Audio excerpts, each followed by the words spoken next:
Hello friends, welcome to S Y academy. तो friends, इस chapter में हम बात करेंगे about microorganisms, friend and foe. इसमें आप अगर ध्यान दें तो दो चीजें लिखी हैं, फ्रेंड एज वेल एज फो। हमें काफी बार लगता है कि माइक्रो ऑर्गेनिजम्स जो है वो हमारे से फो है, फो मतलब दुश्मन। लेकिन हम इस चैप्टर में रियलाइज करेंगे कि माइक्रो ऑर्गेनिजम्स सिर्फ हमारे दुश्मन नहीं, हमारे काफी इंपॉर्टेंट दोस्त मित्र भी हैं। राइट। ये चैप्टर की इंपॉर्टेंस फ्रेंड काफी ज्यादा है। अगर आप क्लास 8 के स्टूडेंट हैं तो क्लास 8 एनसीईआरटी का ये चैप्टर नंबर 2 है, तो आपके लिए सर्टेनली बहुत इंपॉर्टेंट है। लेकिन अदरवाइज अगर आप कोई गवर्नमेंट एग्जाम दे रहे हैं, कोई स्टेट पीसीएस दे रहे हैं, यूपीएससी दे रहे हैं और कोई गवर्नमेंट एग्जाम दे रहे हैं, तो आपने रियलाइज करा होगा कि हर 2-3 साल में कोई ना कोई क्वेश्चन इससे उठ के आ जाता है। सिंस आप समझ सकते हैं कि माइक्रो ऑर्गेनिजम्स की हमारी लाइफ में काफी ज्यादा इंपॉर्टेंट है। एक तो डिजीज काफी करते हैं वो, और साथ साथ हमें काफी हेल्प भी देते हैं। तो इसलिए इस चैप्टर की importance MCQ point of view से काफी ज्यादा बढ़ जाती है। मैं आपको थोड़े थोड़े इंपॉर्टेंट चीजें इसमें बताऊंगा, जो मैं एक्सपेक्ट करूंगा कि आप अपने नोट्स में लिखें, और फिर हम जो भी इंपॉर्टेंट चीजें हैं उन्हें अच्छे से समझ लेंगे और आपके क्वेश्चंस मोस्ट प्रोबेबली सही हो जाएंगे। राइट। बिफोर मैं ये चैप्टर बिगिन करूं, मैं आपसे कुछ क्वेश्चंस पूछना चाहूंगा या आपसे कुछ विचार करना चाहूंगा, आपसे कुछ डिस्कशन करना चाहूंगा, जिससे ये चैप्टर थोड़ा इंटरेस्टिंग बन जाए। सबसे पहले फ्रेंड्स, मैं आपसे ये पूछना चाहूंगा कि आपकी मदर या फादर, आपने देखा होगा कि मिल्क में कर्ड डाल देते हैं तो वो कर्ड बन जाता है। ऐसा क्या हो जाता है, क्यों हो जाता है ऐसे, वो कर्ड कैसे बन जाता है? फिर आपने देखा होगा कि कोई मॉस्किटो हमें काट ले तो काफी बार, हमें मतलब इंसानों को काट ले तो काफी बार डेंगू मलेरिया हो जाता है या और कोई बीमारियां हो जाती हैं। ऐसा क्या मॉस्किटो ने काट के कर लिया कि हमें ये बीमारियां हो गई? कभी आपने सोचा इसके बारे में? फिर एक बीमारी है ट्यूबरक्लोसिस, आपने सुनी होगी, बड़ी पॉपुलर है। ट्यूबरक्लोसिस में ऐसा क्या है कि अ, हम बीमार हो जाते हैं? राइट। आपने कभी इसके बारे में सोचा है? फिर नाइट्रोजन फिक्सेशन, आई होप आपने सुना होगा नाइट्रोजन साइकिल।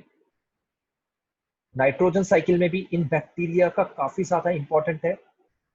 और last but not the least, आज कल हम जिस चीज का वेट कर रहे हैं कि वैक्सीनेशन कब आएगी कोरोना वायरस की। आखिर वैक्सीनेशन बनने में इतना टाइम क्यों लग रहा है, इसको भी हम जानेंगे इस चैप्टर में, इसको भी थोड़ा सा हम समझेंगे वैक्सीनेशन का कॉन्सेप्ट।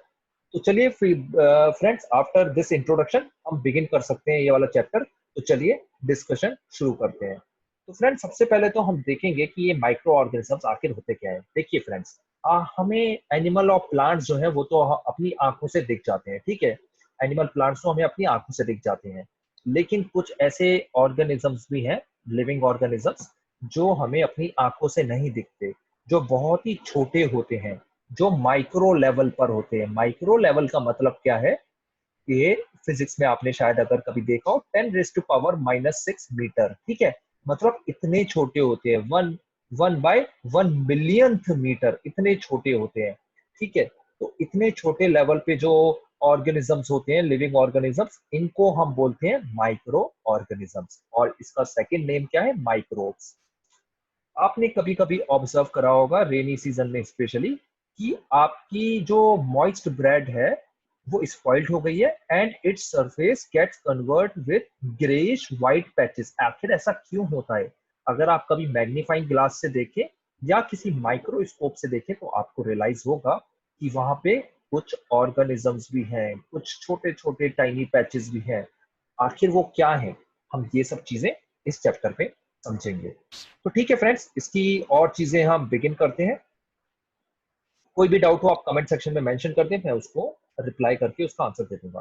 तो यहाँ पे कुछ कुछ एक्टिविटी दे रखी है जिससे आप माइक्रो माइक्रो ऑर्गेनिज्म जो है उन्हें से देख सकते हैं। जैसे collect some moist soil from field in beaker, add water to it, and after soil particles have settled, observe a drop of water from the beaker under a microscope। फिर आप देखिए आपको क्या दिखता है। एक और चीज एक्टिविटी यहाँ पे दे रखी है, एक्टिविटी काफी इंटरेस्टिंग होती है, आपके पास अगर टाइम हो तो जरूर करें। अगर आप क्लास 8 के स्टूडेंट है तो एक्टिविटी जरूर परफॉर्म करें। Take a few drops of water from a pot, spread on a glass slide and observe through a microscope. अगर आपके पास माइक्रोस्कोप नहीं है तो अगर आपकी लैब में माइक्रोस्कोप है तो आप उससे ऑब्जर्व कर सकते हैं, ठीक है। तो these microorganisms or microbes are so small in size that they cannot be seen with the unaided eye। तो आप, जैसे मैंने आपको बताया, 10⁻⁻⁶ लेवल पर एग्जिस्ट करते हैं। तो आंखों से तो दिखेंगे ही नहीं, अनएडेड आई से, हमें ये देखने के लिए कुछ ना कुछ चाहिए होगा। Some of these such as the fungus that grows on bread can be seen with a magnifying glass. तो फंगस जो थोड़ा बड़ा हो जाता है वो मैग्नीफाइंग ग्लास से दिख जाएगा। मैग्नीफाइंग ग्लास शायद आपके घर में हो, right? Others cannot be seen without the help of the microscope. That is why these are called as microorganisms or microbes. So कभी कभी क्वेश्चन पूछ लिया जाता है छोटा मोटा कि इनको माइक्रो ऑर्गेनिजम्स क्यों कहते हैं, क्योंकि ये माइक्रोस्कोप से ही आप देख सकते हो और ये माइक्रो लेवल पर एग्जिस्ट करते हैं 10⁻⁻⁶, राइट? और नैनो स्केल क्या होता है? नैनो स्केल क्या होता है? क्या नैनो माइक्रो से छोटा होता है? इस चीज को आप कमेंट सेक्शन में लिखिए कि नैनो स्केल का मतलब क्या होता है।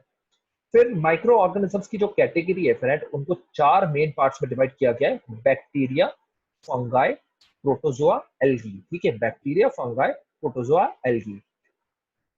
और इनके कुछ कुछ डायग्राम भी बना रखे हैं जो हम अभी देखेंगे। वायरसेस जो होते हैं, ये आ गए सबसे डेंजरस वर्ड, वायरस। कंप्यूटर में भी वायरस हो जाता है और हमारी लाइफ में भी आजकल कोरोना वायरस चलता है। Viruses are also microscopic. They, however, reproduce only inside the cells of the host organisms, which may be a bacterium, plant or animal. तो यहाँ पर समझने की बात ये कि वायरस जो है वो खुद ग्रो नहीं कर सकते, वो किसी, उन्हें कोई होस्ट ऑर्गेनिज्म चाहिए होता है, या तो बैक्टीरिया, प्लांट और एनिमल। याद रखना कि प्लांट और एनिमल, देखिए याद रखना कि एनिमल के साथ साथ प्लांट भी और बैक्टीरिया, इनकी सर्फेसिस पे भी ग्रो करते हैं वायरसेस। ठीक है, तो वायरसेस बैक्टीरिया के अंदर भी ग्रो करते हैं। Common ailments like cold, influenza, and most coughs are caused by viruses.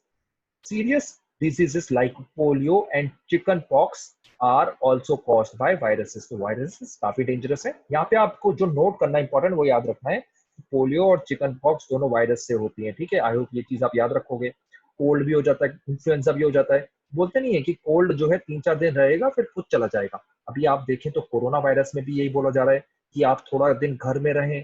Corona virus का ये है कि ये ज्यादा दिन रहता है आपकी बॉडी में और फिर धीरे धीरे चला जाता है।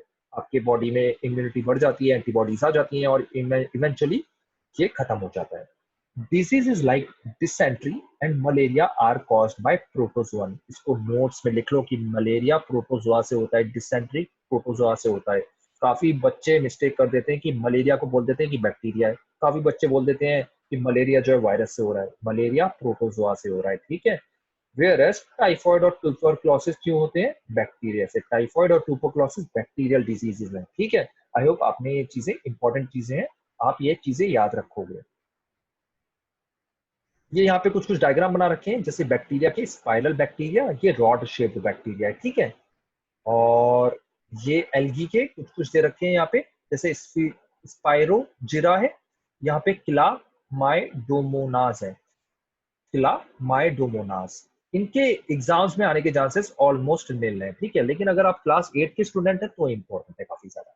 ये पूछ लिया जाता है कि अमीबा क्या है? अमीबा प्रोटोजोआ है। ठीक है, पैरामीशियम जो है वो भी प्रोटोजोआ है। ये दोनों पूछे जा सकते हैं, इन दोनों को याद कर लेना। ठीक है, उसके बाद ये ब्रेड मोल्ड, पेनिसिलियम, एस्परजिलिस, ये फंगाई हैं। तो इनके नाम आप ट्राई करें कि पॉसिबली याद हो जाए, लेकिन अगर याद नहीं हो रहा तो कोई इतनी ज्यादा चिंता की बात नहीं है, इनके एग्जाम में आने के चांसेस कम है, राइट? तो ये, और ये वायरसेस दे रखे हैं, देखिए ऐसा लग रहा है जैसे स्पेस शटल है ना। ये वायरसेस हैं, काफी डेंजरस हैं, वायरस से तो बच के रहना चाहिए, राइट? अब सबसे पहले फ्रेंड्स हम डिस्कस करेंगे फ्रेंडली माइक्रो ऑर्गेनिजम्स। ठीक है, इसके बाद हम थोड़े डिस्कस करेंगे जो थोड़े डेंजरस हो जाते हैं।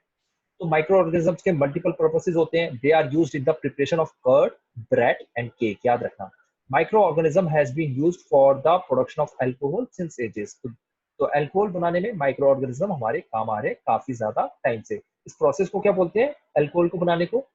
याद है आपको? नहीं याद तो इस चैप्टर में अभी हम देखेंगे। They are also used in cleaning up of the environment. For example, the organic waste, vegetable peels, remains of animals, feces, etc. are broken down into harmless and usable substances by bacteria. तो काफी बार आपने देखा होगा कि हमारी सरकार बोलती है कि जो ड्राई वेस्ट है इसे अलग रखो, ये ड्राई वेस्ट जो है इसे अलग रखो, और बोलती है ग्रीन वेस्ट। ग्रीन वेस्ट मतलब जो थोड़ा सा, जिसमें वेजिटेबल पील्स हैं और वेजिटेबल से कुछ बना हुआ है या एनिमल से कुछ बना हुआ है, उसको अलग रखो। ऑर्गेनिक वेस्ट को, मतलब कहने का मतलब ये, इनऑर्गेनिक वेस्ट अलग रखो, ऑर्गेनिक वेस्ट अलग रखो, ठीक है। अगर इनऑर्गेनिक और ऑर्गेनिक समझ में नहीं आ रहा है तो बोला जाता है कि जो ड्राई वेस्ट है उसे अलग रखें, और ऑर्गेनिक, और जो थोड़ा सा गीला है ना, गीला टाइप का, ठीक है, वेट वेस्ट, उसको थोड़ा सा अलग रखें, ठीक है। आपने शायद डिब्बे देखे होंगे, बॉक्सेस देखे होंगे, और एक और बॉक्स भी होता है काफी बार, जिसमें बोला जाता है रेडियो एक्टिव मेटल अलग रखो, ठीक है, क्योंकि वो तो रिसाइकिल हो जाते हैं और उनको थोड़ा केयरफुली भी हैंडल करना होता है। ऑर्गेनिक वेस्ट से क्या होता है, they are broken down into harmless and usable substances by bacteria, ठीक है। तो ये यूजेबल सब्सटेंसेस में कन्वर्ट हो जाते हैं, काफी बार ये गैसेस भी निकालते हैं, और और मतलब इससे फायदा ये होता है कि आप इनको बेटर वे में रिसाइकिल कर सकते हो ऑर्गेनिक वेस्ट को। तो इसलिए बोला जाता है कि आप सेपरेट करके कूड़ा दें, ऑर्गेनिक, इनऑर्गेनिक और मेटेलिक में डिवाइड करके। हाँ, अनफॉर्चुनेटली ये फॉलो नहीं हो पा रहा, लेकिन काफी जगह ये फॉलो हो रहा है सक्सेसफुली। तो ऑर्गेनिक वेस्ट से रिसाइकलिंग काफी अच्छी चल रही है। In agriculture they are use to increase soil fertility by fixing nitrogen. तो राइजोबियम जो होता है बैक्टीरिया, वो फिक्स करता है, ये हम आगे चैप्टर में देखेंगे, ठीक है। तो ये फ्रेंड कैसे हैं, ये काफी इंपॉर्टेंट चीजें यहाँ पे दे गई है। अब क्वेश्चन आ सकता है कि ये माइक्रो ऑर्गेनिज्म रहते कहाँ पर है, where do micro organisms live. Micro organisms may be single celled like bacteria, some algae and protozoa. तो इसको ना कई नोट्स में लिख लो कि बैक्टीरिया, सम एल्गे और प्रोटोजोआ सिंगल सेल है, सिंगल सेल, ठीक है, एक सेल का है। सेल भी हम जब डिस्कस करेंगे तो आपको और क्लियर हो जाएगा, लेकिन सिंगल सेल है बैक्टीरिया, एल्गी, प्रोटोजोआ, इसको लिख लो। और मल्टी सेलुलर कौन है, एल्गी और फंगाई। तो कुछ एल्गी जो है सिंगल सेल होते हैं, और कुछ एल्गी जो होते हैं वो मल्टी सेलुलर भी होते हैं। They can survive under all types of environment ranging from the ice cold climate to hot springs, desert to marshy lands. They are also found inside the bodies of animals including humans. Microorganisms like amoeba can live in can live alone, अकेले रह सकते हैं amoeba, लेकिन fungi और bacteria जो है वो colony में रहते हैं, बहुत सारे इकट्ठे रहते हैं। तो यही इन चीज को बहुत ज्यादा डेंजरस बना देता है और अच्छा भी बना देता है कि ये जो माइक्रो ऑर्गेनिजम्स है ना, ये हर जगह पे रह सकते हैं, ठीक है। तो काफी लोग कह रहे थे कि कोरोना वायरस जो है गर्मी में चला जाएगा, गर्मी में होगा नहीं, सब चीजें गलत प्रूफ हो रही है, क्योंकि दे can survive in hot and warm condition. तो अब थोड़ा सा माइक्रो ऑर्गेनिजम्स के बारे में और देखते हैं, यहाँ पर थोड़ा सा making of curd and bread देख लेते हैं।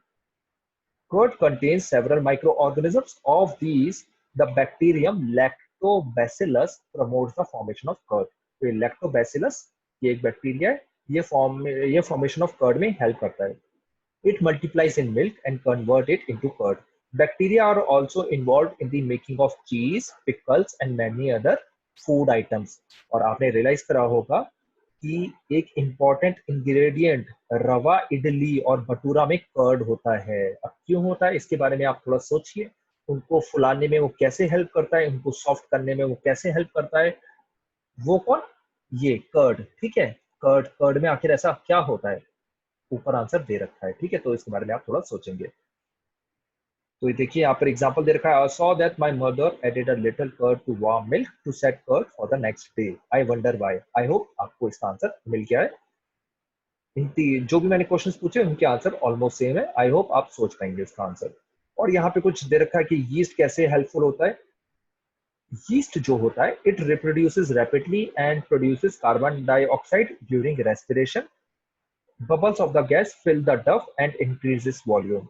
This is the basis of use of yeast in the in baking industry for making breads, pastries and cakes. तो बेकिंग इंडस्ट्री जहाँ पे ब्रेड, केक, पेस्ट्री बनती है, वहाँ यीस्ट का काफी ज्यादा यूज होता है, ठीक है। तो यीस्ट जो होता है वो क्या करता है, it reproduces rapidly and produces carbon dioxide during respiration, और bubbles of the gas fill the duct and increase its volume। तो काफी सारा बड़ा सा हो जाता है। तो आई होप ये चीज आपको क्लियर हो गई हो। कोई भी डाउट हो कमेंट सेक्शन में आप लिख सकते हैं। आप देखते हैं commercial use of micro organisms. Micro organisms देखिए लार्ज स्केल पे यूज होते हैं अल्कोहल, वाइन और एसिटिक एसिड बनाने में, विनेगर जिसे बोलते हैं। Yeast is used for the commercial production of alcohol and wine. For this purpose, yeast is grown on natural sugars present in the grain like barley, wheat, rice, and crushed fruit juices, etc. ठीक है। फिर यहाँ पे एक activity दे रखी है जो आप परफॉर्म भी कर सकते हैं। Smell of alcohol as sugar has been converted into alcohol by yeast. तो yeast जो होता है वो शुगर को अल्कोहल में कन्वर्ट कर देता है और इस प्रोसेस को बोलते हैं fermentation. The process of conversion of sugar into alcohol is called as fermentation. Right? I hope आपको ये चीज भी याद रहेगी. अब देखते हैं medicinal use of micro organisms. Micro organisms जो है वो मेडिसिनल यूज के लिए भी यूज होते हैं और यहाँ पर एक बहुत ज्यादा इंपॉर्टेंट क्वेश्चन दे रखा है. लुइस पैस्चर जो थे इन्होंने डिस्कवर करा था फर्मेंटेशन को इन 1857 में. लुइस पैस्चर ने, ठीक है, डिस्कवर्ड फर्मेंटेशन इन 1857. तो देखिए जब आपको काफी ज्यादा कोई डिजीज हो जाती है तो आपको सजेस्ट की जाता है कि इसको एंटीबायोटिक दे दो. आई होप आपने सुना होगा. So these medicines kill or stop the growth of the disease causing microorganisms. Such medicines are called as antibiotic. तो एंटीबायोटिक क्या करती हैं, आपकी जो बैक्टीरिया ग्रो कर रहे हैं, जो आपको अफेक्ट कर रहे हैं, वो उसे किल कर देती है. These days a number of antibiotics are being produced from bacteria and fungi. तो आप याद रखना कि एंटीबायोटिक सिर्फ बैक्टीरिया से नहीं बनती है, फंगाई से भी बनती है. तो यहाँ पे कुछ नाम दे रखे हैं: streptomycin, tetracycline, erythro erythromycin, streptomycin, tetracycline and erythromycin. इनके नाम याद कर लो क्योंकि ये ना कभी कभी मेंस एग्जाम में याद करने में काम आते हैं. 1929 में अलेक्जेंडर फिलेमिन ने आपकी एंटीबायोटिक बनाने में हेल्प करी थी. इन्होंने पेनिसिलिन बनाया था. From this mould he prepared penicillin. और पेनिसिलिन बनाने से जो एक एंटीबायोटिक का काफी ज्यादा रेवोल्यूशन आया वर्ल्ड में और जो लोग बैक्टीरियल डिजीज से मरते थे वो मरना बंद हो गए. तो इनका बहुत बड़ा कंट्रीब्यूशन था अलेक्जेंडर फ्लेमिंग का.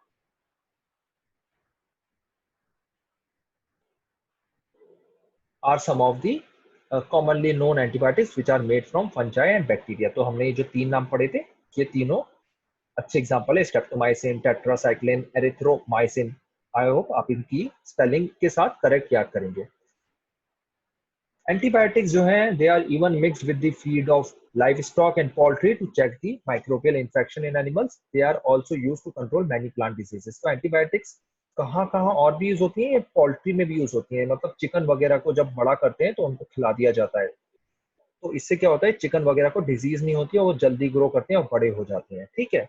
और ये एंटीबायोटिक जो है प्लांट डिजीज कंट्रोल करने में भी हेल्प करते हैं. यहाँ एक इंपॉर्टेंट चीज दे रखी है जो आपको याद रखनी होगी कि antibiotics taken unnecessarily may kill the beneficial bacteria in the body. तो आप अगर unnecessary लोगे तो आपके beneficial बैक्टीरिया जो बॉडी में होते हैं, जैसे ई कॉली, ठीक है, आपके गट में जो होता है ई कॉली, वो भी किल हो जाता है. तो एंटीबायोटिक्स आपको केयरफुली लेना होता है. अगर आपको कोई डिजीज है तभी लेना होगा. और याद रखो एंटीबायोटिक जो है वो वायरस पे अफेक्ट नहीं करती. ठीक है, वायरस पे इफेक्ट आपको एंटीबायोटिक नहीं करेगी. वायरस के लिए कोई उसकी स्पेसिफिक या तो वैक्सीन वगैरह होनी चाहिए, अदरवाइज नहीं होगा. तो आपको ये चीज याद रखनी है कि आपकी जो वैक्सीन है ये किसके लिए एक्ट करेगी, बैक्टीरिया या फंगाई पे, है ना, ज्यादातर बैक्टीरिया पे. वैक्सीन नहीं, यहाँ पे एंटीबायोटिक. तो एंटीबायोटिक का आपको डोज जितना डॉक्टर सजेस्ट करे, अगर आपको बोले डॉक्टर की 3 दिन आपको खानी है तो 3 दिन खानी होगी. मिनिमम 3 दिन तो एंटीबायोटिक का डोज लेना ही होता है. उससे कम अगर लोगे तो एंटीबायोटिक रेजिस्टेंस हो जाएगा. क्या होता है, ये जो एंटीबायोटिक होता है ना, ये जैसे आपके 100 है, एग्जाम्पल ले लेता हूँ, 100 बैक्टीरिया है आपके अंदर, तो पहले 20 मारे, फिर 50 मारे, फिर 30 मारे. ठीक है, ऐसे करके 100 बैक्टीरिया किल करता है ये. लेकिन अगर आपने लास्ट डे की डोज नहीं ली तो 30 आपके अंदर रह गए और ये फिर क्या होगा, ये और स्ट्रांग बन के आपको और अफेक्ट करेंगे. ठीक है. उसके साथ साथ ये भी होता है कि अगर आप बार बार एंटीबायोटिक लेते रहो तो आपके जो बैक्टीरियाज होते हैं उन्हें आदत हो जाती है, वो रेजिस्टेंट हो जाते हैं. तो अगर आपको कल जाके कोई बहुत बड़ी बीमारी हो गई जैसे टीबी, टीबी में भी एंटीबायोटिक्स दी जाती है. क्यों? क्योंकि टीबी जो है वो भी बैक्टीरिया से होती है. तो अगर आपको कल अगर टीबी हो गई, तो मैं आपका एग्जांपल इसलिए ले रहा हूँ कि समझाने के लिए, ठीक है, अदरवाइज इसको बुरा मत मानिएगा. अगर किसी को टीबी हो गई तो ये होगा कि उसको एंटीबायोटिक्स अफेक्ट नहीं करेंगे क्योंकि वो एंटीबायोटिक रेजिस्टेंट है. तो इससे काफी ज्यादा प्रॉब्लम हो गई. अब ये कहा जा रहा है कि चिकन वगैरह, पोल्ट्री में, प्लांट्स को एंटीबायोटिक आप बिल्कुल ना खिलाएं क्योंकि उससे एंटीबायोटिक रेजिस्टेंस डेवलप हो रहा है. राइट. तो आपने देखा होगा काफी बार अगर आप नॉन वेज खाते हो तो काफी लोग इसे सेल करते हैं कि हम इसमें एंटीबायोटिक्स नहीं मिला रहे हैं.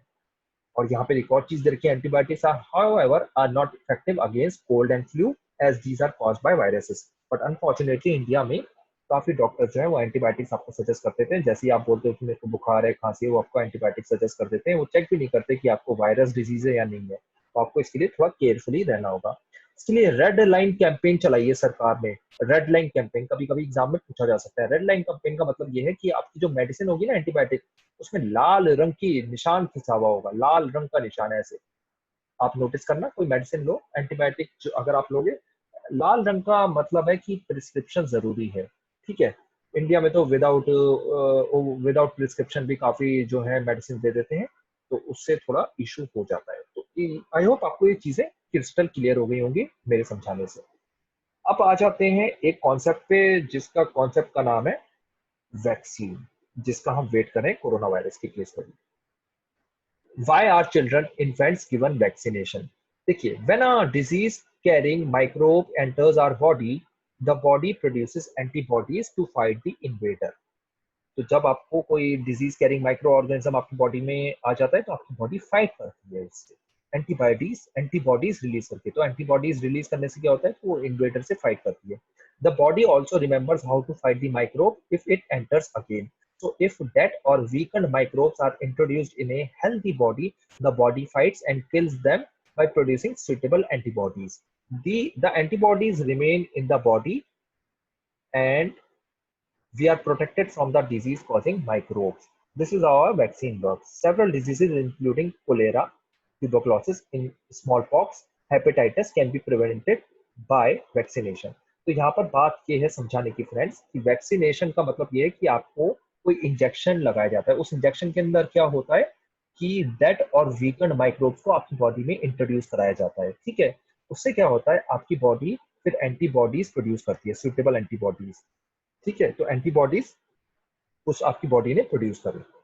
तो अगर आपको कल कोई पैथोजन आपकी बॉडी में एंटर करने की कोशिश करेगा, तो ये एंटीबॉडीज आपकी बॉडी में पहले ही पड़े होंगे और वो रिमेम्बर करते हैं कि वो वायरस जो है वो कौन कौन था, कौन है। ठीक है। तो आपके अंदर जब वायरस वो आएगा अगली बार, जैसे स्मॉल पॉक्स का वायरस आया, आपको अगर वैक्सीनेशन पहले ही मिली हुई है, तो वो इसे याद रखेगा और सिंस एंटीबॉडीज आपकी बॉडी में पहले ही है, तो वो घुसते ही उसे रोक लेगा। इसको आप ऐसे भी समझ सकते हो कि आपके घर में एक बार चोर आया। ठीक है। तो चोर आया, उसके फिंगरप्रिंट्स आपके घर में आपने रख लिए। अगली बार अगर वो चोर आएगा, तो सिंस फिंगरप्रिंट्स आपके पास पहले ही है, तो आप पहले ही वार्न हो जाओगे और उसे आप रोक लोगे। आई होप आपको ये बात समझ में आई हो। अब प्रॉब्लम क्या हो रही है, आप वैक्सीनेशन जल्दी क्यों नहीं बन रही है? देखिए, यहाँ पर लिखा है कि बॉडी और कि आपकी आपके बॉडी में डेड और वीकेंड माइक्रोब को इंट्रोड्यूस कराया जाता है, लेकिन वैक्सीनेशन के केस में इजी नहीं होता। अगर आपकी बॉडी में ये इंट्रोड्यूस कराए और आप सही नहीं हो पाए, तो आपको वैक्सीनेशन से भी आपकी आपको डिजीज हो सकता है, आपकी जान भी जा सकती है। तो क्या किया जाता है कि वैक्सीनेशन में सबसे पहले तो थोड़े से ट्रायल्स करे जाते हैं, किसमें? एनिमल्स पे। पहला स्टेप में एनिमल्स पे ट्राई करे जाते हैं, चूहों वगैरह पे। ठीक है। उसके बाद ग्रुप ऑफ वॉलेंटियर्स पर ट्राई किया जाता है वैक्सीनेशन की। ठीक है, ये वॉलेंटियर्स में कैसे चलता है। फिर मास लेवल पर किया जाता है। आप समझ सकते हो, हर स्टेप में काफी टाइम हमें नोटिस भी करना होता है, क्या ये वैक्सीनेशन वर्क भी कर रही है, क्या ये वैक्सीनेशन सुइटेबल एंटीबॉडीज प्रोड्यूस कर रही है, क्या ये वैक्सीनेशन कोई और डिजीज तो पैदा नहीं कर दे रही है। इसी की वजह से टाइम लग रहा है वैक्सीनेशन बनने में। तो काफी सारे कैंडिडेट हैं, देखते हैं आगे क्या होता है। तो ICMR, Indian council of medical research ने बोला है कि 15 अगस्त तक वैक्सीन निकाल दो। तो इसके अगेंस्ट काफी सारे डॉक्टर बोल रहे हैं कि 15 अगस्त तक कैसे निकाल दे, तो पॉसिबल ही नहीं है। तो वैक्सीन बनने में कम से कम ईयर एंड तक बनेगा। तो ICMR, Indian council of medical research, इसका हेडक्वार्टर दिल्ली में है और ये 1911 में बना था। ठीक है, ये 1911 में बना था। ये भी आप साइड में नोट में याद कर लें, क्योंकि आईसीएमआर थोड़ा इंपॉर्टेंट हो गया, तो एग्जाम्स में पूछा जा सकता है। इसको आप नोट बना के रख लें। आई होप आपको चीजें क्लियर हो रही हो। कोई भी डाउट हो कमेंट सेक्शन में लिख सकते हैं। आई होप आपको वैक्सीनेशन भी क्लियर हो गया है। हम होप करेंगे कि जल्दी से वैक्सीन आ जाए। तो यहाँ पे Edward Jenner discovered the vaccine for smallpox, और स्मॉल पॉक्स लकीली पूरी गायब हो गई है, और ये यूपीएससी ने भी पूछा था। These days, vaccines are made on a large scale from microorganisms to protect humans and other animals from several diseases. तो ये भी चीज आपको याद रखनी होगी। उसके बाद मैं आपको थोड़ा बता दूं कि सरकार का एक मिशन चल रहा है, मिशन इंद्रधनुष। आई होप आपने इसके बारे में सुना होगा। मिशन इंद्रधनुष वेरी इंपॉर्टेंट। इसके बारे में, इसके अंदर कुछ कुछ इंपॉर्टेंट डिजीजेस भी आती हैं जिसको जिसको बचाने के लिए सरकार वैक्सीनेशन देती है। देखिए, इंद्रधनुष का मतलब 7 होता है, लेकिन इसमें काफी सारी डिजीज की प्रोटेक्शन होती है, जैसे डिफ्थेरिया, DIPH, डिफ्थेरिया, ये एक डिजीज है। फिर एक और डिजीज है वूफिंग कफ, या जिसे पर्ट्यूसिस भी बोला जाता है। तो ये मैं क्या लिख रहा हूँ, ये मिशन इंद्रधनुष के अंदर जो जो डिजीजेस की वैक्सीनेशन दी जाती है, जिन जिन डिजीजेस के अगेंस्ट, वो वाली डिजीजेस लिख रहा हूँ। टेटनस काफी बार एग्जाम में पूछा जा सकता है, ठीक है, टेटनस। पोलियो, पोलियो भारत से ऑलमोस्ट खत्म है ना। मीजल्स, रुबेला मीजल्स भी हो रहा है आजकल, रुबेला मीजल्स भी जाती है। चाइल्ड टीबी, याद रखना, चाइल्ड टीबी, टीबी नहीं है, चाइल्ड टीबी है। फिर 7 नंबर पे हेपेटाइटिस बी, हेपेटाइटिस बी का भी दिया जाता है। फिर मेनिंजाइटिस एंड निमोनिया, ये सारी डिजीज से प्रोटेक्शन होती है मिशन इंद्रधनुष के अंदर। फिर जापानीज एंसेफेलाइटिस, आपने सुनी होगी डिजीज, जापानीज एंसेफेलाइटिस, राइट। और एक और रोटा वायरस डायरिया। तो ये डिजीज से प्रोटेक्शन होती है। आई होप आप इसे याद रखोगे, ठीक है। ऑल ओवर इंडिया लेवल पे चल रहा है ये मिशन इंद्रधनुष। तो इसमें वैक्सीनेशन बच्चों को दी जाती है। तो ये चीज आपको याद करना बहुत जरूरी है, याद रखना इसको, मिशन इंद्रधनुष को। इस चैप्टर में नहीं है ये, लेकिन ये आपको याद होना चाहिए, कॉम्पिटेटिव एग्जाम्स में काफी बार पूछ लिया जाता है, राइट। तो आई होप आप इसे याद रखेंगे। फिर जो ये माइक्रो ऑर्गेनिजम्स है, सॉइल फर्टिलिटी को भी बढ़ाते हैं। देखिए, some bacteria and blue green algae are able to fix nitrogen from the atmosphere to enrich soil with nitrogen and increase its fertility. These microbes are commonly called as biological nitrogen fixers. तो जो nitrogen होती है हमारे atmosphere में, N2 nitrogen, वो सीधे के सीधे प्लांट्स ले नहीं सकते, तो उसको पहले फिक्स किया जाता है, ठीक है। उसको केमिकल कंपाउंड्स में कन्वर्ट किया जाता है। तो वो कौन कन्वर्ट करता है, ये जो बैक्टीरिया और ब्लू ग्रीन एल्गी है, ये करते हैं। तो इसे बोला जाता है nitrogen fixation from the atmosphere to enrich soil with nitrogen and increase its fertility. Nitrogen, I hope आपको पता होगा, नाइट्रोजन जो है वो वेरी इंपॉर्टेंट है for soil fertility. Nitrogen, potassium and phosphorus very important है, और नाइट्रोजन में बहुत ज्यादा इंपॉर्टेंट है।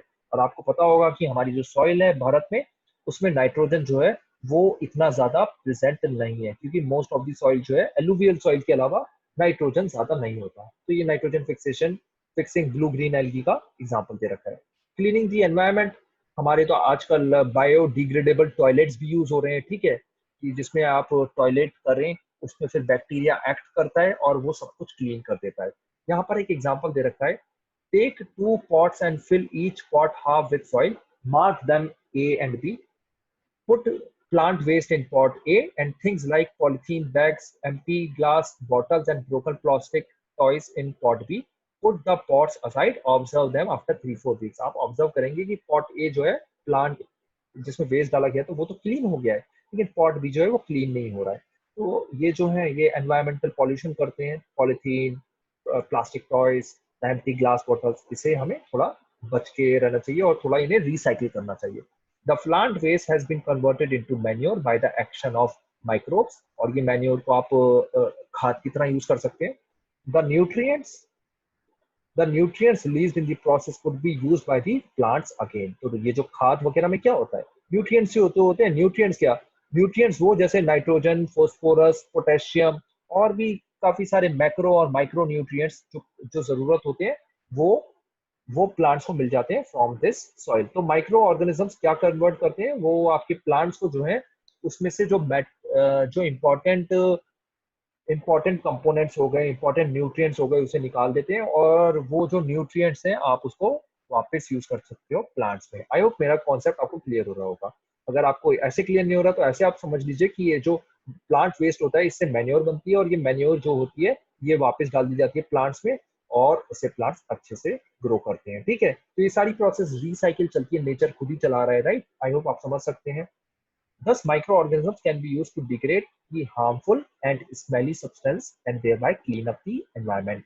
तो आजकल तो मैंने जैसे बताया रेलवे के टॉयलेट्स में भी यूज हो रहा है, राइट? तो ये काफी इंपॉर्टेंट चीजें हैं, क्लीनिंग दी एनवायरनमेंट में भी काफी ज्यादा यूज होते हैं। जैसे आपने देखा होगा कि अ, कोई जैसे डेड बॉडी वगैरह होती है तो उसमें माइक्रो ऑर्गेनिजम्स ऐड करके उसे डिकम्पोज कर देते हैं और उसमें से जो न्यूट्रिएंट्स होते हैं वो निकाल देते हैं, ठीक है? तो ये भी एक चीज है। अब आप आ जाते हैं हार्मफुल माइक्रो ऑर्गेनिजम्स पे, थोड़ा सा खतरनाक चीज, थोड़ी केयरफुल चीजें जिससे हमें देखने बचना चाहिए। देखिए, जो डिजीज कॉजिंग माइक्रो ऑर्गेनिजम्स होते हैं उन्हें पैथोजेंस कहा जाता है, ठीक है? जो डिजीज कॉजिंग माइक्रो ऑर्गेनिजम्स होते हैं उन्हें पैथोजन कहा जाता है। Microbial diseases that can spread from an infected person to a healthy person through air, water, and food or physical contact are called as communicable diseases.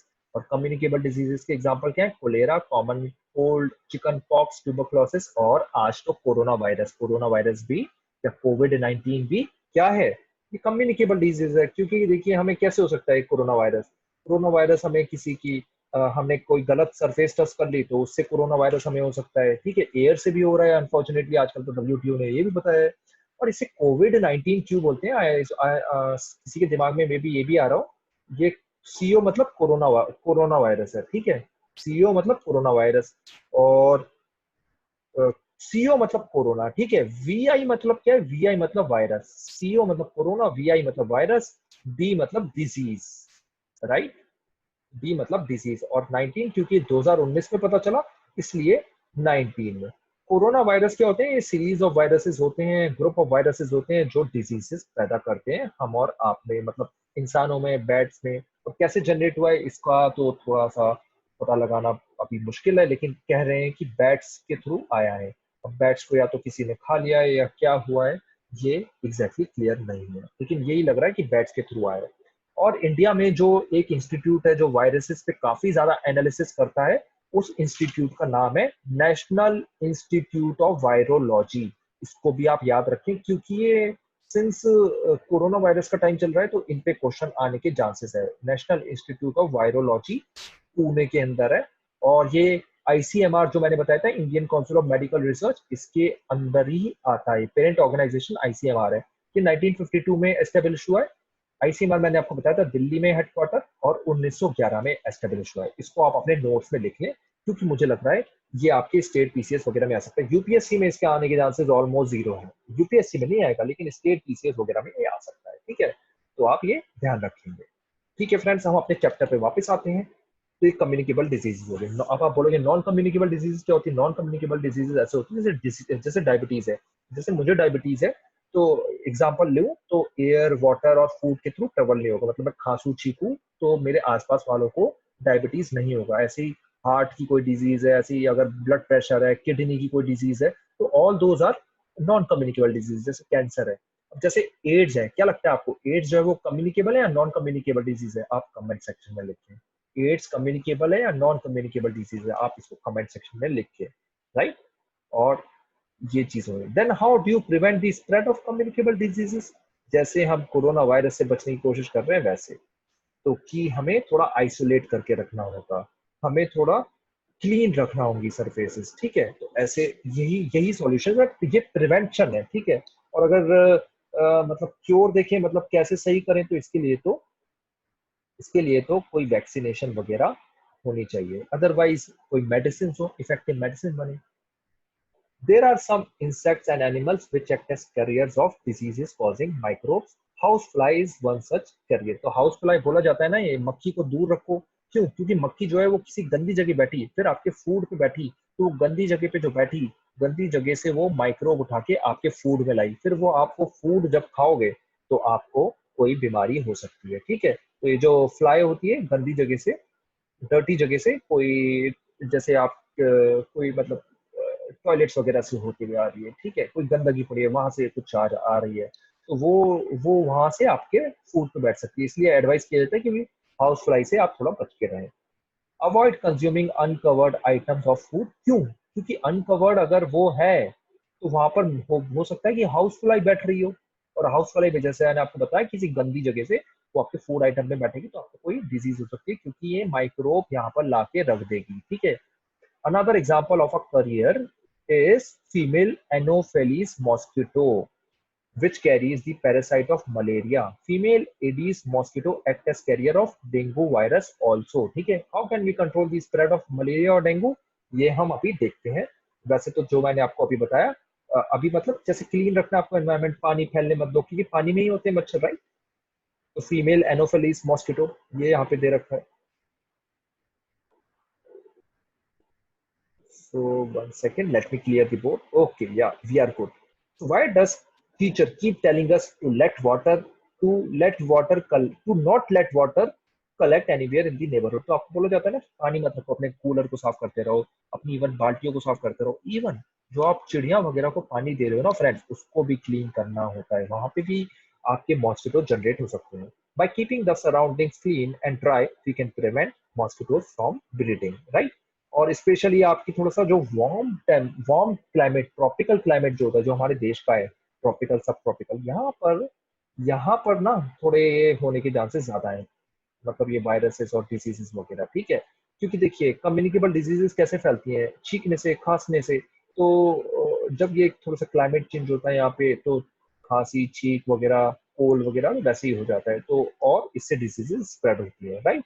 तो अभी हमें बहुत केयरफुल रहना होगा फ्रेंड्स, जब हमारा मानसून आया है, जैसे हमारे प्राइम मिनिस्टर ने भी बोला है कि आप थोड़ा केयरफुल रहें, क्योंकि मौसम मौसम चेंज हो रहा है, तो आप पे नेचुरली कुछ ना कुछ छोटी मोटी कॉमन फ्लू होंगे, तो और चांसेस है कि कोरोना फैले, ठीक है। तो हमें थोड़ा केयरफुल रहना होगा। डरने की बात नहीं, हम केयरफुल रहेंगे। यहाँ पर एक मोस्ट इंपॉर्टेंट चार्ट दे रखा है फ्रेंड्स, इस चार्ट को अपने दिल में बसा लो और हमेशा काम आएगा ये, ठीक है। तो मैं इसको बड़ा बताता जाता हूँ। सबसे पहले तो देखिए यहाँ पे दे रखा है डिजीज की, कौन कौन सी डिजीज है। सबसे पहले डिजीज जो दे रखी है वो दे रखी है ट्यूबरक्लोसिस। ट्यूबरक्लोसिस ट्यूबरक्लोसिस कैसे होती है, बैक्टीरिया से, और ये एयर के थ्रू ट्रांसमिट होती है। काफी बार कहा जाता है कि ऑलमोस्ट काफी सारे लोग जो है वो ट्यूबरक्लोसिस से सफर कर रहे हैं, लेकिन उनमें जो है वो डोरमेंट है, मतलब वो इतना स्ट्रांग नहीं है। तो इसलिए कहा जाता है आप अपनी ना इम्यूनिटी स्ट्रांग रखो, आपके अंदर अगर वायरसेस बैक्टीरिया वगैरह होंगे तो आपको तब भी कोई इफेक्ट नहीं पड़ेगा। फिर मीजल्स मीजल्स कैसे होती है, वायरस से होती है और एयर के थ्रू ट्रांसफर होती है। चिकन पॉक्स कैसे होती है, वायरस के थ्रू होती है और एयर और कॉन्टेक्ट, किसी को छू लो ना, किसी को छू लो तो चिकन पॉक्स हो जाती है। पोलियो कैसे होता है, वायरस के थ्रू, याद रखेंगे ना, एयर और वाटर। और इसको preventive measures keep the patient, मतलब प्रिवेंटिव मेजर्स क्या है इनको बचने के, keep the patient in complete isolation, keep the personal belongings of the patient away from those of the others. Vaccination to be given at suitable age. तो vaccination suitable as पे दी जा सकती है और अदरवाइज नहीं दी जा सकती। फिर कोलेरा एक डिजीज है, वो कैसे होती है, बैक्टीरिया से, वाटर और फूड। टाइफाइड कैसे होता है, बैक्टीरिया से, वाटर के थ्रू होता है, इसलिए बोला जाता है पानी बिल्कुल साफ पिए। Maintain personal hygiene and good sanitary habits, मतलब अपना फूड वगैरह साफ रखे, खाना पीना सही रखे। Consume properly cooked food and boiled drinking water, और वैक्सीनेशन से भी आप बच सकते हो। तो कहा जाता है कि आप अपना फूड जो है अच्छे से कुक करेंगे तो आप साफ रहेंगे, बचे रहेंगे, ठीक है। तो फूड साफ वगैरह पीना, बहुत फूड अच्छे से कुक करना बहुत ज्यादा इंपॉर्टेंट होता है। इसलिए काफी बार पेरेंट्स बोलते हैं ना कि बाहर का खाना मत खा। और आपने देखा होगा कि आपको बचपन में थोड़ी डिजीजेस ज्यादा होती थी, अब थोड़ी कम हो रही होंगी जैसे आप ग्रो करते जा रहे हैं, क्योंकि आपकी थोड़ी इम्यूनिटी स्ट्रांग हो गई है, आपके अंदर एंटीबॉडीज काफी ज्यादा आ गई है। आई होप आपको चीजें समझ में आ रही हो कि एंटीबॉडीज याद रखनी है अगर कोई उन्हें डिजीज हो जाए। जैसे कहा जाता है ना कि चिकन पॉक्स जो है एक बार होती है, दूसरी बार नहीं होती जनरली, आपने नोटिस करा होगा, क्योंकि अगर वो पहली बार जब होती है चिकन पॉक्स, तो आपकी एंटीबॉडीज जो है वो रिमेम्बर करती है कि चिकन पॉक्स कैसे हुई थी, तो उस वायरस अगर वो फिर से आता है तो उससे वो बचा के रखते हैं। फिर हेपेटाइटिस बी, वो कैसे होती है, ये भी वायरल डिजीज है और वाटर के थ्रू होती है। Drinking boiled drink boiled water पियोगे तो आपका गला भी सही रहेगा और खाना पीना भी सही रहेगा, साथ साथ हेपेटाइटिस से भी बचे रहोगे। तो गर्म पानी पीना मैं आप सब लोगों को सजेस्ट करूंगा। मलेरिया, मलेरिया प्रोटोजोआ से होता है, याद रखोगे ना, ये वेरी इंपॉर्टेंट है, काफी लोग गलत बता देते हैं। मॉस्किटो जो है उसके थ्रू होता है malaria. Use mosquito net and repellents, spray insecticides and control breeding of mosquitoes by not allowing water to collect in the surroundings। साथ साथ फ्रेंड्स मैं आपको बता दूं कि भारत सरकार का एक बहुत ही इंपॉर्टेंट प्रोग्राम है, जिसके थ्रू वो कहता है कि हम 2025 तक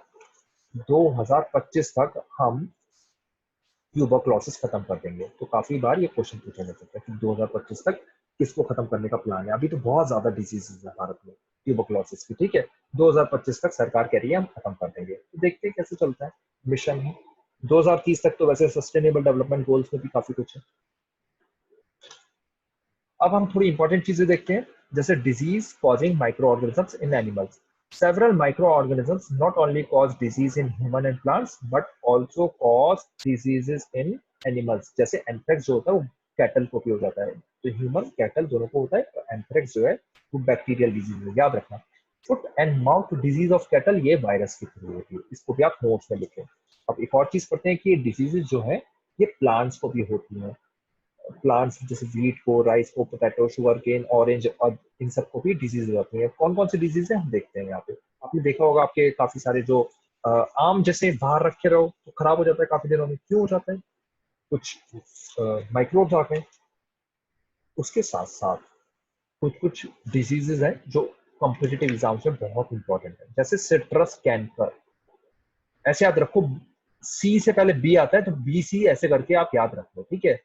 बैक्टीरिया से होता है, सिट्रस कैंकर एयर के थ्रू ट्रेवल करता है, ऐसे होता है, ठीक है। Rust of wheat fungi disease है, एयर और सीड्स के थ्रू होता है। फिर येलो वेन मोसैक ऑफ भिंडी, ओकरा भी बोलते हैं जिसे, ये लंबा सा नाम है तो याद रख लो। वाई वाई आ रहा है वी, तो वायरस, ये येलो वेन याद रहे तो वी वी वायरस इंसेक्ट के थ्रू होता है, ठीक है। आई होप आप इन डिजीज को याद रखोगे, काफी बार कॉम्पिटिटिव एग्जाम से पूछी गई है। फिर food poisoning, friends food poisoning क्या होता है कि आपने देखा होगा कि आपने कोई गंदा खाना खाया, फिर आपको उल्टियां लग गई, ठीक है। तो फूड पॉइजनिंग ये हो जाती है। मतलब फूड पॉइजनिंग कैसे होती है, कोई माइक्रो ऑर्गेनिज्म जो है हाउस फ्लाई वगैरह आपके फूड में बैठ गई जिसने साफ नहीं रखा था। शादी वगैरह में भी काफी बार हो जाता है ना food poisoning.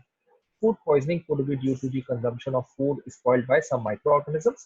Microorganisms, microorganisms that grow on our food sometimes produce toxic substance. तो toxic substance को produce कर देते हैं, तो उसकी वजह से food poisoning वगैरह होने के chances रहते हैं, right? तो इसलिए हमें food preservation करना बहुत ज़्यादा important है। You know that bread left unused under moist conditions is attacked by fungus, ये हमने पढ़ लिया है।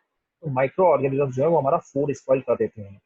अब यहाँ पे एक इंपॉर्टेंट क्वेश्चन पूछा है जो आपको आंसर देना होगा, जो एग्जाम से भी पूछा जाता है। ये स्पॉइलिंग ऑफ फूड, क्या ये केमिकल रिएक्शन है या ये एक फिजिकल रिएक्शन है। आई होप आप लोग को पता होगा केमिकल और फिजिकल रिएक्शन क्या होते हैं। तो आपको बताना है स्पॉइलिंग ऑफ फूड क्या ये केमिकल रिएक्शन है या ये फिजिकल रिएक्शन है। इसका आप आंसर कमेंट सेक्शन में लिखेंगे। तो देखिए, फूड को प्रिजर्व करने के लिए क्या क्या हमें करना चाहिए ये हम थोड़ा सा समझते हैं। एक और चीज है, अगर आपका फूड खराब है तो उसकी स्मेल खराब हो जाती है, उसका टेस्ट गंदा हो जाता है, उसका कलर चेंज हो जाता है। इससे भी पता चल जाता है कि अच्छा जी किसी माइक्रो ऑर्गेनिज्म ने उस पर अटैक कर दिया है, ठीक है। तो ये तो फूड प्रिजर्वेशन के एक तरीका है जो अपनी आंखों वगैरह से देख के बता सकते हो। उसके अलावा क्या क्या तरीके हैं फूड प्रिजर्व करने के। एक तो केमिकल तरीका है, केमिकल मेथड, कि सॉल्ट और एडिबल ऑयल्स डाल दो। They are used they are the common chemicals generally used to check the growth of microorganisms, therefore they are called preservatives. तो इनको प्रिजर्वेटिव्स भी बोला जाता है। वी ऐड सॉल्ट और acid preservatives to pickles to prevent the attacks of microbes. Sodium benzoate and sodium metabisulphite are common preservative. इसको भी कहीं स्टार मार्क करके लिख लो, कभी कभी पूछा जा सकता है ये भी, ठीक है।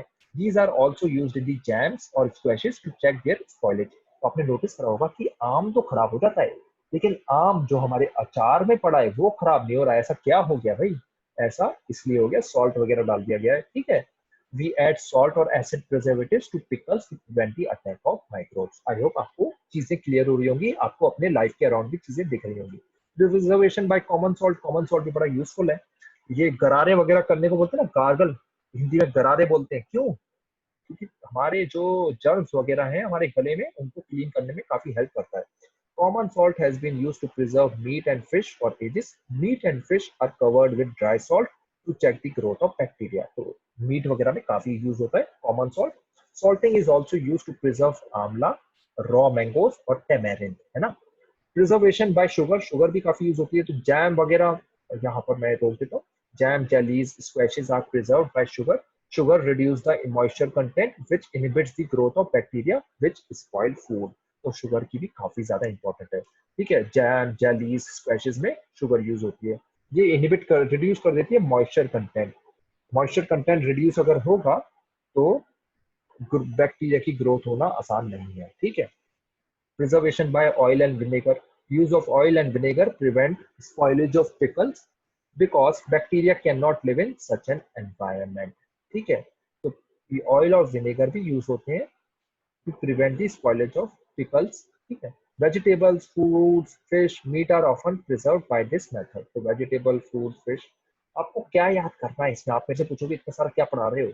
आपको ये याद रखना है कि preservation by oil and vinegar, sugar, common salt, ये सब तरीके हैं आपके फूड प्रिजर्व करने के। उसके बाद हीट एंड कोल्ड ट्रीटमेंट, आपने नोटिस करा होगा कि आपकी मदर या आपके फादर मिल्क को बॉईल करते हैं। क्यों करते हैं भाई? उसके बाद आपने एक और चीज नोटिस करी होगी कि मिल्क जो थैली वगैरह में आता है उसको बॉईल नहीं करा तब भी वो नहीं फटता, है ना। ठीक है, boiling kills many organisms. Similarly, we keep our food in the refrigerator. Low temperature inhibits the growth of microbes. तो या तो बॉईल कर दो या लो टेम्परेचर पे रखो, अपने फ्रिज में रखो, तो कुछ नहीं फटेगा आपका दूध। फिर पेस्चराइजेशन, पेस्चराइजेशन हमने कहाँ से आया वर्ड? ये लुइस पेस्चर से आया, जो हमने अभी थोड़ी देर पहले देखे थे। पेस्चराइज्ड milk can be consumed without boiling as it is free from harmful microbes. The milk is heated to about 70 degrees Celsius for 15-30 seconds, then suddenly chilled and stored.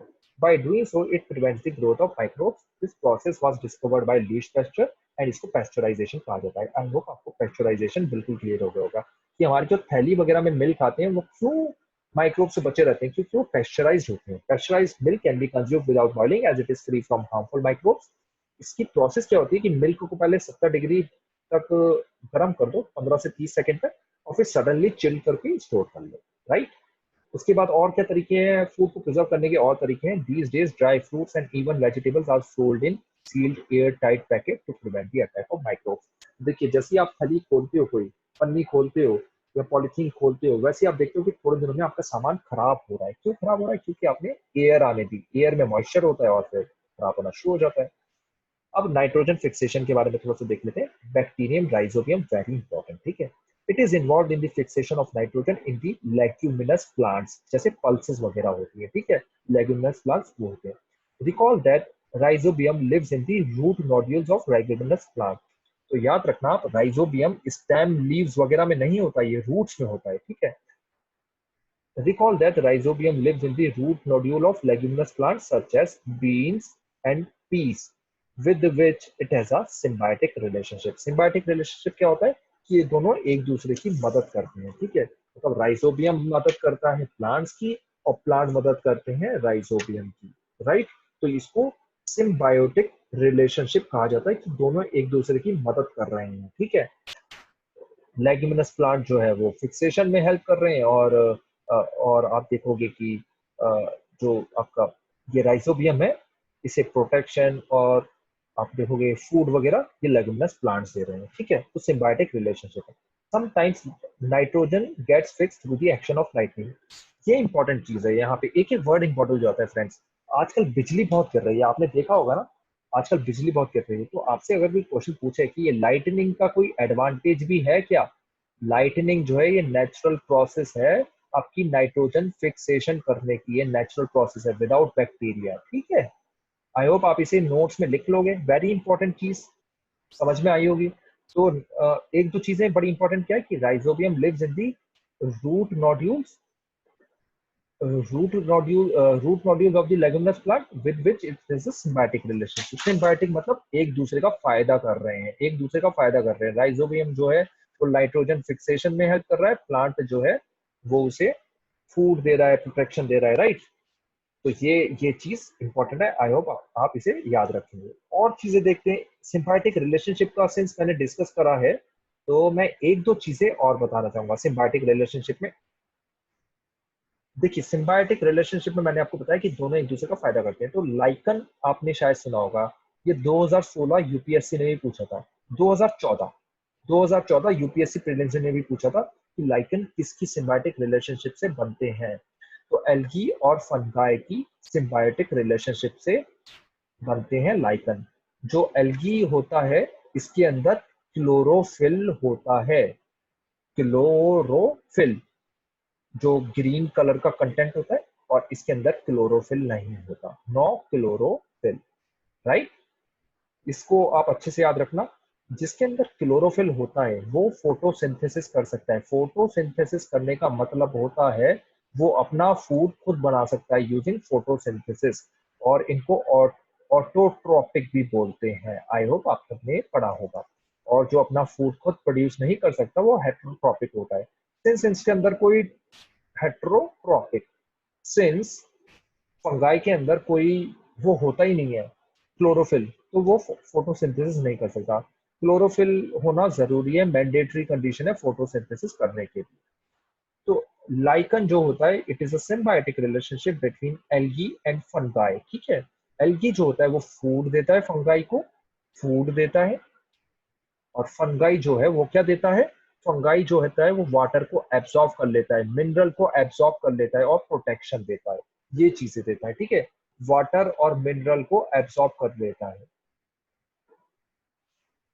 और ये एल्गी को प्रोवाइड करता है, ठीक है। तो ये चीज हो गई। और एक और सिम्बायोटिक रिलेशनशिप जो बहुत ज्यादा इंपॉर्टेंट है वो होती है कोरल्स में, जिसके अंदर एक एल्गी होता है। इस एल्गी का नाम बहुत इंपॉर्टेंट है, जूजेंथिल। जूजेंथिल एल्गी है ये, और सिंस ये एल्गी है तो इसके अंदर क्लोरोफिल है। क्लोरोफिल है तो मतलब ये फोटोसिंथेसिस करता है, फोटोसिंथेसिस करता है तो इसको फूड प्रोवाइड करता है। और कोरल जो होते हैं ये इसे प्रोटेक्शन देता है। कोरल जो कैल्शियम के बने हुए होते हैं ये इसे प्रोटेक्शन देता है। तो जब आपका टेम्परेचर वगैरह काफी ज्यादा बढ़ जाता है तो ये कोरल जो होता है ये जूसेंथिले को निकाल देता है। और जब जूसेंथिले निकल गया तो इसको फूड कौन देगा, कोई नहीं। तो इवेंचुअली आपका कोरल भी मर जाता है। आई होप आपको कॉन्सेप्ट बिल्कुल क्लियर हो रहे हैं। कोई भी डाउट हो कमेंट सेक्शन में लिखिए, वहां पर उसका आंसर दे दिया जाएगा। चलिए फ्रेंड्स, लास्ट टॉपिक देख लेते हैं इस चैप्टर का, जिसको बोलते हैं नाइट्रोजन साइकिल। देखिए, नाइट्रोजन जो है वो हमारे एनवायरमेंट में 78% होती है। और लेकिन ये जो नाइट्रोजन होती है हमारे एनवायरनमेंट में, प्लांट्स इसे सीधा यूज नहीं कर सकते। लेकिन ये नाइट्रोजन जो होती है बहुत ज्यादा इंपॉर्टेंट होती है, क्योंकि ये एसेंशियल कंस्टिट्यूएंट है इन प्रोटीन्स, क्लोरोफिल, न्यूक्लिक एसिड्स और विटामिन। अगर आप केमिस्ट्री में कभी पढ़ोगे तो आप रियलाइज करोगे ये जो केमिकल कंपाउंड्स होते हैं इनमें नाइट्रोजन बहुत ज्यादा होती है, न्यूक्लिक एसिड वगैरह में, ठीक है, डीएनए में, right. The atmospheric nitrogen can not be taken directly by plants and animals. या तो बिजली करके उससे कन्वर्ट होगा, या बैक्टीरिया जो है, certain bacteria and blue green algae present in the soil fix nitrogen from the atmosphere and convert into compounds of nitrogen। तो ये जो compounds of nitrogen में convert हो जाते हैं, तो ये क्या, ये use किए जा सकते हैं by plants। Once nitrogen is converted into this usable plants, it can be utilized by plants from soil through their root system। root से लेते हैं। Nitrogen is then used for the synthesis of plant proteins and other compounds। तो ये जो plant protein और other compound बनते हैं, और एनिमल जो होते हैं वो इन्हीं प्लांट्स को खाते हैं, हम भी खाते हैं, और फिर हमें भी प्रोटीन मिलते हैं। Get these proteins and other nitrogen compounds. तो हमें भी अल्टीमेटली जो प्रोटीन मिल रहा है वो यहाँ से मिलता है। When plants and animals die, bacteria and fungi present in the soil convert the nitrogenous waste into nitrogen compounds to be used by plants again। तो प्लांट आपका जो है वो मर गया, एनिमल जो है वो आपका मर गया, उससे जो है एनिमल जो है वो आपका मर गया, प्लांट जो है वो आपका, यस, सो एनिमल जो है वो आपका मर गया, प्लांट जो है वो आपका मर गया। तो उसको जो है ये animal and plants when they die, तो ये जो बैक्टीरिया फंगाई हैं जो सॉइल में प्रेजेंट है, ये convert the nitrogenous waste into nitrogen compounds to be used by plants again. तो ये जो मर गए तो इसके अंदर से न्यूट्रिएंट्स निकाल लिए। इनकी भी अपनी फूड चेन होती है, ठीक है, इनकी भी अपनी फूड चेन होती है, ये जो माइक्रो ऑर्गेनिजम्स होते हैं। तो एनिमल्स और प्लांट्स जो हैं वो जब उनकी डेथ हो जाती है तो ये जो आपके माइक्रो ऑर्गेनिजम्स हैं वो उन पे एक्ट करते हैं। माइक्रो ऑर्गेनिजम्स क्या हुआ, मतलब बैक्टीरिया और फंगाई, ठीक है, वो उन पे एक्ट करते हैं और वापस इनसे न्यूट्रिएंट्स निकालते हैं, नाइट्रोजनस कंपाउंड्स निकालते हैं, और फिर से प्लांट्स यूज कर सकते हैं। फिर से कैसे यूज कर सकते हैं, क्योंकि वो कंपाउंड्स में है ना, नाइट्रोजन की कंपाउंड में, तो उसे प्लांट फिर से यूज कर लेता है, ठीक है। आई होप आपको एक कॉन्सेप्ट क्लियर हुआ हो। Certain other bacteria convert some part of them to nitrogen gas which goes back into the atmosphere. तो देखिए नेचुरल साइकिल कितनी बढ़िया तरीके से चल रही है। ये जो कंपाउंड बने नाइट्रोजन के, कंपाउंड बने, कुछ कुछ बैक्टीरिया इन्हें वापस नाइट्रोजन में कन्वर्ट कर देते हैं और ये एटमॉस्फेयर में आ जाता है. As a result the percentage of nitrogen in the atmosphere remains more or less constant 78%. ठीक है, आई होप आपको ये कॉन्सेप्ट क्लियर हो गया होगा. एक बार ये जो है साइकिल नीचे देख लेते हैं जिससे आपको बिल्कुल चीजें दिमाग में बच जाए. नाइट्रोजन साइकिल है, अगर आप क्लास 8 के स्टूडेंट हैं नाइट्रोजन साइकिल बनाते रहें क्योंकि एग्जाम में पूछी जा सकती है. तो नाइट्रोजन साइकिल हम एक बार देखते हैं. देखिए एटमॉस्फेयर में आपकी नाइट्रोजन है 78%. फिर या तो लाइटनिंग हो जैसे बिजली गिरे, या nitrogen fixing bacteria and blue green algae fix this atmospheric nitrogen. Fix का मतलब क्या है कि N2 जो कंपाउंड है, नाइट्रोजन N2 होता है, एटमॉस्फेरिक गैस है, इसको एक कन्वर्ट कर देता है कंपाउंड्स में, नाइट्राइट में, नाइट्रेट में. ठीक है, उसमें कन्वर्ट कर देता है. Bacteria in turn fix nitrogen into nitrogenous compounds. तो एक कंपाउंड में कन्वर्ट हो गए नाइट्रोजन के. फिर कंपाउंड्स ऑफ नाइट्रोजन जो है आपके सॉइल में जाते हैं और ये सॉइल से प्लांट्स ले लेते हैं. ठीक है, और ये प्लांट को एनिमल खाते हैं, हम भी खाते हैं, हम भी खाते हैं ना प्लांट्स को, और हमें भी मिल जाता है. फिर ये nitrogenous waste from excretion and breath. तो आप एक्सक्रीट मतलब अ, जो हम एक्सक्रीट करते हैं, मतलब आप पॉटी वगैरह करते हैं. ठीक है, टू से इन द सिंपल वर्ड्स, तो वहां से भी नाइट्रोजनस वेस्ट निकलता है. साथ साथ साथ साथ आपका आपकी अगर आपके और प्लांट्स की डेथ हो जाए तो उसमें से भी वापस कन्वर्ट करके कंपाउंड्स ऑफ नाइट्रोजन में कन्वर्ट हो जाता है. तो ये साइकिल भी चल रही है. इसके साथ साथ एक और साइकिल जो मैंने आपको बताई, बैक्टीरिया जो है इन कंपाउंड्स ऑफ नाइट्रोजन को सीधे N2 में भी कन्वर्ट कर सकते हैं, तो वापस एटमॉस्फेयर में आ गई ऑक्सीजन. आई होप आपको नाइट्रोजन साइकिल पूरी तरीके से क्लियर हो गई. तो ये आई थिंक हमारा चैप्टर खत्म हो गया नाइट्रोजन साइकिल के साथ. इसके साथ साथ कुछ बहुत ही इंपॉर्टेंट चीजें दे रखी हैं जो मैं फिर से रिपीट करना चाहूंगा. ये what we have learn very important है, बहुत ज्यादा इंपॉर्टेंट होता है. देखिए micro organisms are too small and are not visible to the unaided eye. इसलिए आपको माइक्रोस्कोप यूज करना पड़ता है, इसलिए इनका नाम माइक्रो ऑर्गेनिजम्स है.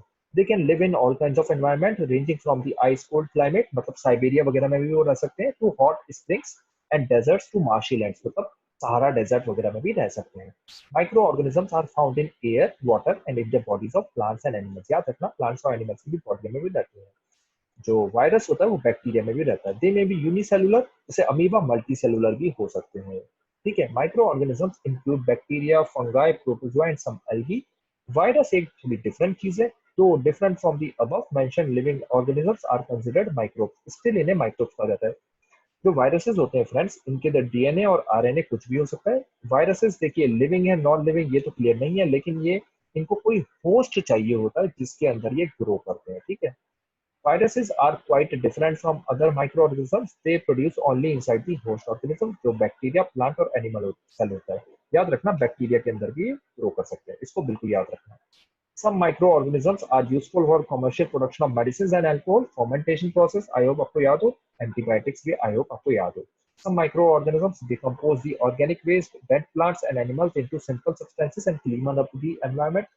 मतलब कोई प्लांट का डेड पड़ा है या ऑर्गेनिक मैटर है या एनिमल की डेड बॉडी पड़ी है तो उसे साफ सफाई भी कर देते हैं ये हमारे micro organisms. Protozoa cause protozoa है जो है वो बहुत सीरियस डिजीज कॉज करता है, like dysentery and malaria. Some of the micro organisms grow on our food and cause food poisoning. Some microorganisms reside in the root nodules of leguminous plants. They can fix nitrogen into air from air into soil. तो हमने पढ़ा nitrogen जो है nitrogen compound में convert कर दी जाती है by some microbes जैसे blue green algae and increase the soil fertility. Some bacteria and blue green algae present in the soil fix nitrogen from the atmosphere and convert into nitrogenous compounds. तो ये आपको याद रहेगा. ठीक है, सब micro organisms यही जो है वो लेगुमिनस प्लांट्स में रहते हैं और उसको फिक्स करते हैं नाइट्रोजन को. फिक्सेशन का मतलब क्या है फिर से मैं बता दूं, जो एटमॉस्फेरिक नाइट्रोजन है उसको कंपाउंड्स ऑफ नाइट्रोजन में कन्वर्ट करना. Certain bacteria convert compounds of nitrogen present in the soil into nitrogenous gas which is released in the atmosphere. तो बैक्टीरिया देखो आपके नाइट्रोजन को कंपाउंड्स में कन्वर्ट कर रहे हैं और वही कंपाउंड जो जो है उसको वापस नाइट्रोजन में भी कन्वर्ट किया जा रहा है. तो ऐसे नाइट्रोजन साइकिल आपकी चल रही है. यहाँ पे कुछ क्वेश्चन दे रखे हैं, मैं आपसे रिक्वेस्ट करूंगा आप इन सब के आंसर कमेंट सेक्शन में लिखिए. काफी प्यारे क्वेश्चन है. आई होप आपको ये लेक्चर अच्छा लगा तो आप इन सब के आंसर दे पाएंगे. Yeast is used in the production of, क्या लगता है क्या होगा? Following is an antibiotic. मैंने बताए थे 3 एंटीबायोटिक. जो भी आपको थोड़ा सा अजीब नाम लग रहा है वो आंसर है इसका. ठीक है, उसके बाद career of Mullerian causing protozoa is female होता है, मेल क्यों नहीं होता, क्योंकि फीमेल को रिप्रोडक्शन के लिए खून चाहिए होता है ना। The most common career of communicable diseases what, क्या लगता है? ड्रैगन फ्लाई भी दे रखा है ना, क्या होता है ड्रैगन फ्लाई, पढ़िए इसके बारे में। द ब्रेड और इडली डफ राइजेस बिकॉज ऑफ, क्या लगता है इसका? The process of conversion of sugar into alcohol, ये तो हम बहुत बार पढ़ चुके हैं, इसमें गलती बिल्कुल नहीं करना। फिर देखो आप यहाँ पे कुछ कुछ डिजीज दे रखी है, ठीक है, यहाँ पे कुछ कुछ डिजीज दे रखी है। वायरस क्या क्या करता है ना, वायरस कौन से डिजीज करता है? प्रोड्यूसिंग एंटीबायोटिक, कौन एंटीबायोटिक प्रोड्यूस करता है? एक तो बैक्टीरिया करता है, फंगाई भी करता है ना, याद रखेंगे आई होप। तो यहाँ पे कुछ क्वेश्चन दे रखे हैं, आप इन्हें अटेम्प्ट करें, कमेंट सेक्शन में लिखिए, कोई भी डाउट हो तो आप रेज कर सके। यहाँ अच्छे क्वेश्चन है, आप इन्हें अटेम्प्ट करें। और अगर आपको ये लेक्चर अच्छा लगा तो लाइक करना बिल्कुल ना भूलें।